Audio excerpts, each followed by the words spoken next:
tiba ditandatangani dan berikutnya presiden yang tergabung karena baru terkonfirmasi di DPRD Provinsi. Aliansi Mahasiswa Sumatera Selatan kembali menggelar unjuk rasa di depan kantor DPRD Provinsi Sumatera Selatan pada Rabu 25 Maret 2025. Mereka menolak revisi Undang-Undang TNI yang telah disahkan DPR RI beberapa waktu lalu. Aksi sempat memanas, namun situasi mereda setelah Ketua DPRD Sumsel, Andi Dinaldi, bersama Wakil Ketua DPRD Sumsel, Nopianto, menemui massa. DPRD Sumsel menegaskan siap memfasilitasi dan memberikan rekomendasi terkait tuntutan mahasiswa.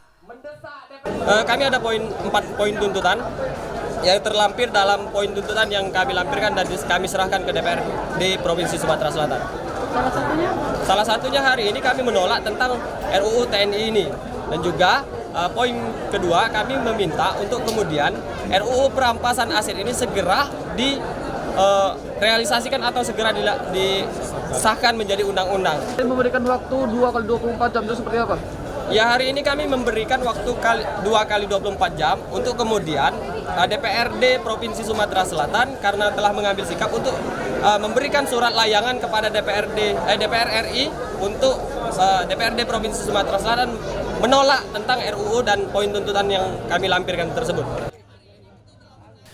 Massa mahasiswa menegaskan akan kembali berunjuk rasa dengan jumlah yang lebih besar jika tuntutan mereka belum ada jawaban dari DPR RI. Setelah mendapat kepastian dari Ketua DPRD Sumsel, massa akhirnya membubarkan diri dengan tertib. Muhammad Reza Palevi, Kompas TV, Palembang, Sumatera Selatan.